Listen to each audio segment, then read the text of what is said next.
We are talking with Greg Greenwood, president of Greenwood Chevrolet. Thanks for being with us. You're welcome. Let's just get an overview first of your business. How many dealerships you have now, number of employees?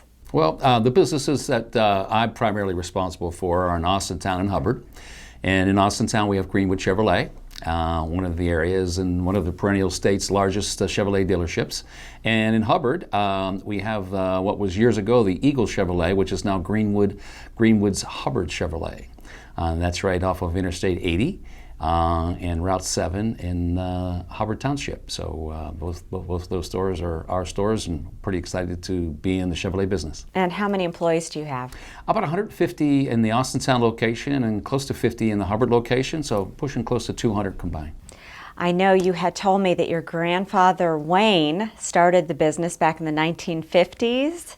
Tell me more about that. Grandfather Wayne was quite a character. He was well known in Trumbull County. People really liked him, and he actually had a small service station on Mosquito Lake right after the lake was built by the Army Corps of Engineers. And so that's where he got started kind of repairing cars, and then worked in Kinsman for a short time in northern Trumbull County for another dealer, and eventually got his own used car and American Motors franchise, which back in those days was actually called Rambler. And he moved that to the crossroads of 5 and 46 in Cortland, Ohio. And my nephews and my brother still own and operate that store to this day. That's Greenwood Auto, which is a Chrysler, Jeep, and Dodge dealership in Cortland, Ohio. So that was where Grandpa got us in the business. All right, and your dad then eventually got into the business as well? Yeah, my dad actually grew up in and around working with Grandpa, and as my dad was going to college, he had hands-on, and my dad had some military experience. He was over in Korea after the fighting stopped, but he was guarding the parallel, and he also spent some time in Japan. As soon as he came home from that, he was doing a lot of work at the dealership with my grandpa. Somebody from Chrysler noticed him and said that they needed Grandpa to kind of run his own dealership and have my dad go down to Warren and start his own.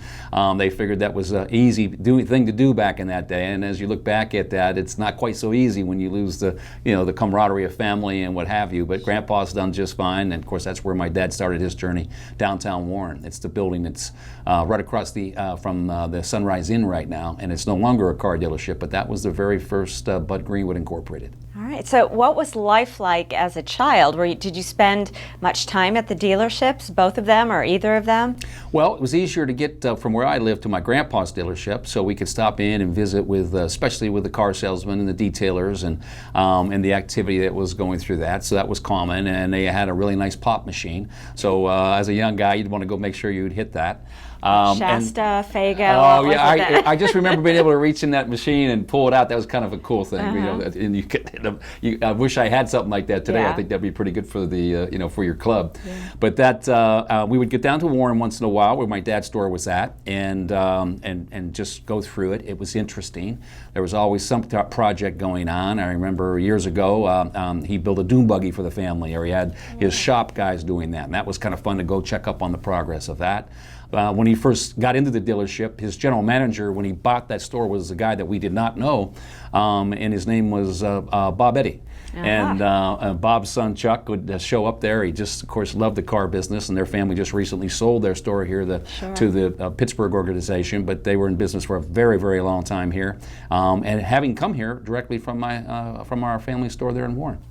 You decided to go off to Ohio University. Did. Mm-hmm. You're an OU alum, as I am, so go Bobcats. Yeah. Go Bobcats. That's right. Go Bobcats. When you went to college, what was your plan? Were you planning on going back and getting into the family business? Well, interesting story. I was working in the family business, but primarily as an hourly guy, cleaning parts counters, working the parts counter, cleaning cars, doing some maintenance for the store and various things. What I came to really kind of fear, I thought, oh my gosh, if I don't get a full, well-rounded education, if I go to car dealer school, that's all I'll ever be able to do the rest of my life. And I said, well, maybe I need to have a little better education. So I went to my guidance counselor late in my senior year, and he said, Greenwood, what's wrong with you? You don't have a college yet. I said, no. I said, do I have any options? He said, yeah, a couple of options, and one of the better ones would be Ohio U. So he's the guy that steered me down there, and I thought that was pretty doggone cool. And I actually had a brother, Scott, a stepbrother that actually went to Ohio U, and he took me down, showed me around. I go, this is going to be a good place to spend 4 years, and it was. It was a great business school and a great education. So you went into accounting and finance. I did. And when you got out, you ended up at a pretty prestigious accounting firm. I worked for Coopers and Lybrand, actually, downtown Columbus. It was at the time of the Bank One building, which now is the Chase building, right across from the state capitol. But I was just an entry-level accountant, just getting into the business. But it was really interesting and gave us a great 10,000-foot picture at so many different business operations. It was really neat. But it wasn't the best thing I got from Ohio U. I'm going to guess your wife. Well, that's the true story. And what happened was I was a little out of sync, and she always tells this story. I was a little out of sync when it comes to fashion, because right about that time, the preppy stuff was coming in, button-downs and polos and nice-looking stuff. And I was this rural Trumbull County boy that shows up just a couple years late for the 1969 Woodstock. And so I'm just a couple years beyond that, and she's laughing. She's going, man, he's a good-looking guy, but I think he might just be a little bit too burnt out for me, right?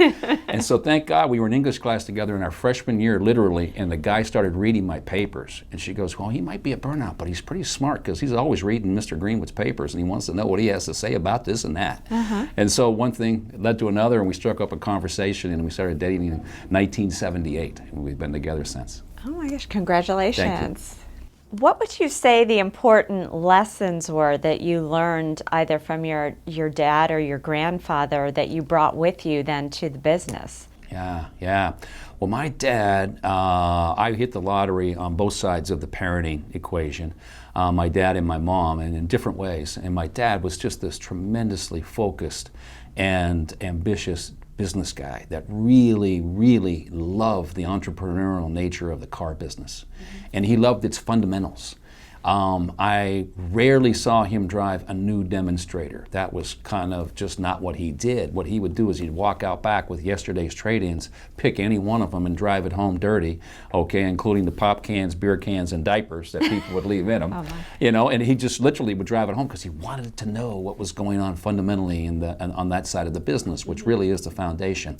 And so he was just a great foundationalist. Also, he was a reasonably good athlete in his day. So he wasn't afraid to be the coach and almost, if you will, kind of the professor, the guy that's willing to teach. And he really, really liked that side of the business. So I hit the lottery with a guy that was willing to do that and had some talents in that. And I know you also actually said your own football coaches were really mentors for you and helped kind of become the man you are today. Well, that was my mom's fault because she, she was kind of befuddled about what to do with me in the off times when I was out of school, and so she just was determined that everybody in our family was going to be active with some kind of sport, and I didn't want to run cross country. No. My brothers did, and I was like, that's not for me. So I'll play football, thank you. And we started playing literally in 5th grade together with a bunch of kids. Played pickup football, and we had some supervisors that worked with us from our elementary school. And by the time we got into 12th grade, that group of kids that played together for 7 years had gelled into a pretty doggone good unit, and it was the first undefeated season in the history of Lakeview High School. And it was just an amazing experience to look back at that and realize what happened. After 7 years, we went from being literally elementary kids to pretty doggone good athletes that performed like a really finely tuned unit. And our coaches that surrounded us and protected us and kept us healthy and helped us to grow so that we could compete at that level right there, they're to this day very, just indelibly marked with me. I'm Jimmy Bruce, president of Eastern Gateway Community College. We're proud to sponsor this thought-provoking interview series with community leaders who, through perseverance and determination, are being who they want to be and making a difference in the Mahoning Valley.